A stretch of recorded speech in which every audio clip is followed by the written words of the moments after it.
الرحمن الرحيم.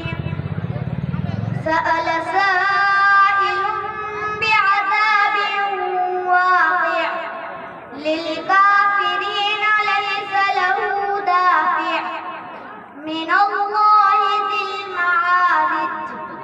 دعوت الملائكة والروح إليه في يوم كان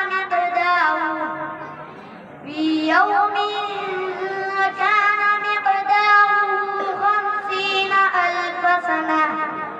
فاصبر صبرا جميلا إنهم يرونه بعيدا ونراه قريبا. يوم تكون السماء كالمهل وتكون الجبال كالعهن ولا يسأل حميم حميما يبصرونهم.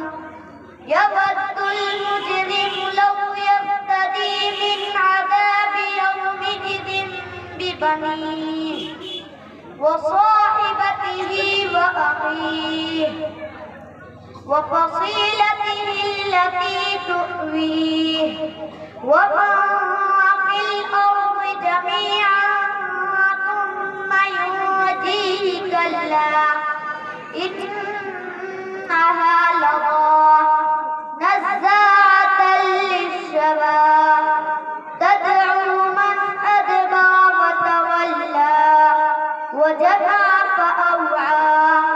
إن الإنسان خلق هلوعا إذا مسه الشر جزوعا وإذا مسه الخير منوعا.